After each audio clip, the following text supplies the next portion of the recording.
আমার মনে আছে আমি যখন মাদ্রাসায় পড়তাম, বেশি বয়স না, খুব কম বয়স ছিল তখন আমার, এখনো তো পড়াশোনাই করছি, তো তখন আমার প্রতি জিনের একটা আলাদা আসর ছিল।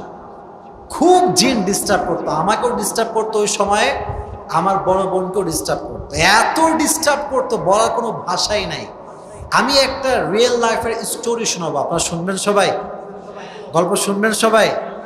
বলছি একটা উদ্দেশ্য আছে, একটি আলোচনা করবো আপনাদের সামনে ইনশাআল্লাহ। আমার মনে আছে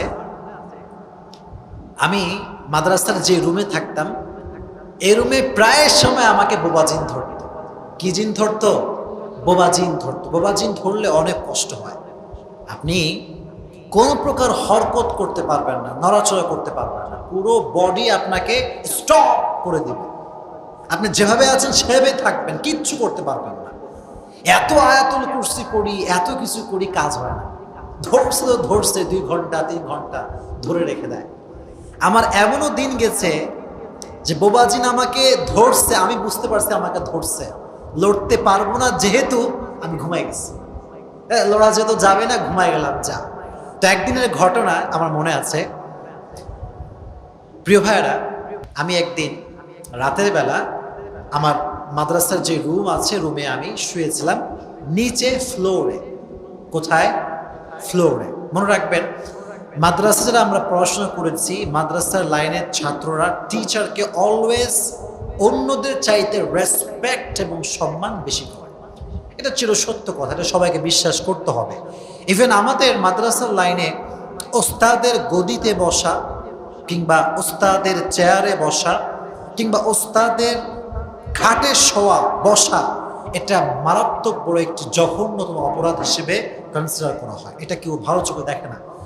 তো আমি তো অলওয়েজ হুজুরের যে বেড মানে খাট আছে সেখান থেকে অলওয়েজ দূরে থাকতাম, খাটে বসতাম না, যেতাম না, এটা ভদ্রতার খাতিরে।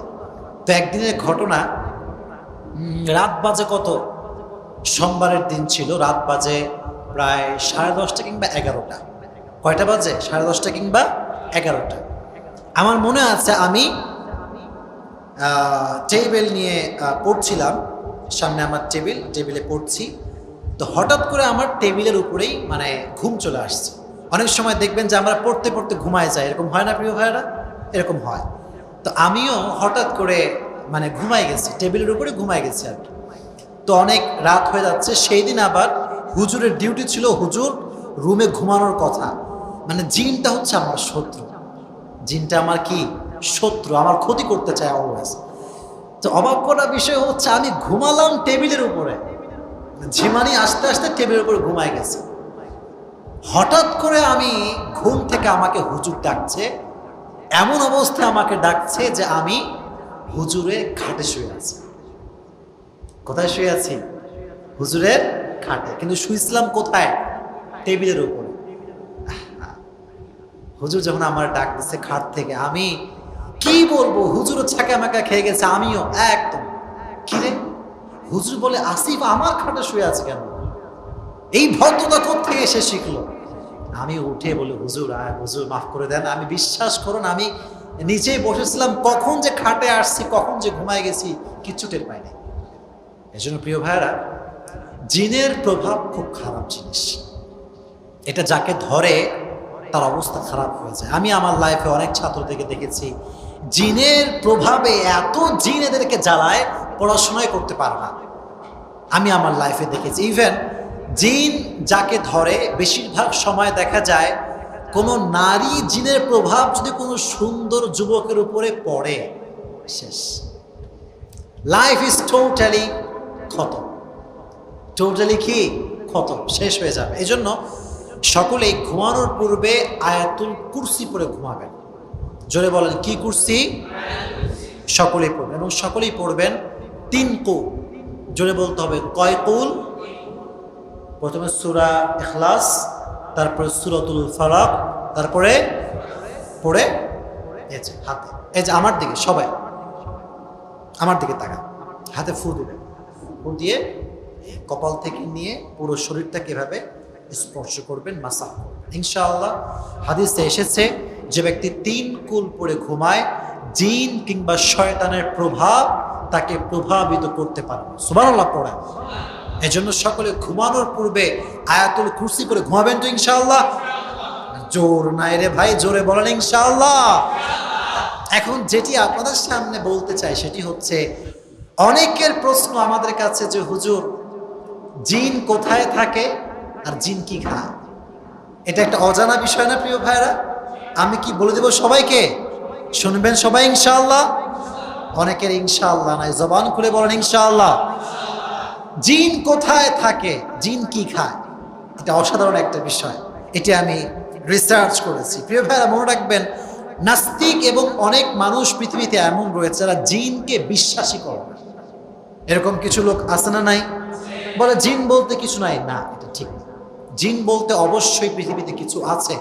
কোরআনের ভেতরে আল্লাহ তাআলা স্পেসিফিকলি একটা সূরা নাযিল করেছেন। সূরাটার নাম হচ্ছে কি? সূরাটার নামই হচ্ছে সূরাতুল জিন। জিন আছে। কোরআনের সর্বশেষ যে আয়াত, মিনাল জিন্নাতি নাস, কোরআনেই তো জিনের কথা আল্লাহ উল্লেখ করেছে। আপনি বিলিভ না করে যাবেন কোথায়? কোরআনকে যে বিশ্বাস করে না সে মুসলমান ঘরের সন্তান হতে পারে?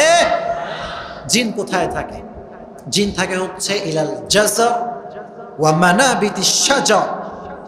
জিন থাকে বেসিকলি দুইটি জায়গায়। জোরে বলতে হবে, কয়টি জায়গায়? দ্বীপ, দ্বীপে জিনেরা থাকে। দ্বীপের নাম শোনেন নাই আপনারা? কক্সবাজারে অনেকগুলো দ্বীপ আছে, মহেশখালী দ্বীপ আছে, আমি গেছি, আমার মাহফিল ছিল এই বছরে মহেশখালী দ্বীপে। তো জিন থাকে এক নাম্বার জায়গা হচ্ছে দ্বীপ। কোথায় থাকে? দ্বীপে থাকে। দুই নাম্বার হচ্ছে ওয়া মানাবিতিশ শাজার, যেখানে অনেকগুলো গাছপালা জঙ্গলে ভরা। মনে রাখবেন, এখানে যাবেন না। বেশিরভাগ জিনরা বসবাস করে গাছে। তাহলে জিনরা বসবাস করে বেসিকলি দুইটি জায়গায়। জোরে বলতে হবে, কয় জায়গায়? এক নাম্বার দ্বীপ, দুই নাম্বার গাছ গাছালি কিংবা জঙ্গলে জিনেরা বসবাস করে। এখন প্রশ্ন হচ্ছে, হুজুর জিনরা খায় কি? জিনেরা খায় কি? এটা জানার আগে একটি বিষয় বোঝেন। জিন জাতি একটি প্রাণীকে সবচেয়ে বেশি ভয় পায়। কয়টি প্রাণীকে? এর নাম হচ্ছে নেকড়ে বাঘ। এর নাম কি? নেকড়ে বাঘ। নেকড়ে বাঘকে আল্লাহ তাআলা একটা আলাদা শক্তি দিয়েছেন। মুফতি কাজী ইব্রাহিমের মুখ থেকে আমি শুনছিলাম, আল্লাহ ওনাকে নেক হায়াত দান করুক, প্রণামিন। উনি বলছিলেন যে নেকড়ে বাঘকে আল্লাহ তাআলা একটা স্পেশাল পাওয়ার দিয়েছেন। এর ফলে সে জিনকে স্বচক্ষে দেখতে পায় এবং সে জিনকে মেরে তার রক্ত চুষে খেতে পারে। সেই শক্তি আল্লাহ তাকে দিয়েছে। তবে জিন কিন্তু মানুষের মতো রক্ত বিলং করে না। জিনের যে সৃষ্টি, এটার মেকানিজমের নাম হচ্ছে আগুন। মেকানিজমের নামটা কি? আগুন। জিনকে নেকড়ে বাঘ অ্যাটাক করতে পারে। একটি ঘটনা উনি বললেন। ঘটনাটা হচ্ছে, উনি বললেন যে একবার এক মহিলা একটি বনে ছাগল চড়াচ্ছিল। কি চড়াচ্ছিল? ছাগল চড়াচ্ছিল। হঠাৎ করে সে দেখতে পেল দূর থেকে একটা নেকড়ে বাঘ অ্যাটাক করছে, তার দিকে অ্যাটাক করছে। মহিলা ভয় পেয়ে গেল, যায় আমার জীবন তো শেষ। কিন্তু সে দেখতে পেল যে নেকড়ে বাঘটা এসে তাকে অ্যাটাক করলো না, বরং তার পাশে কোন অদৃশ্য জায়গায় অ্যাটাক করলো।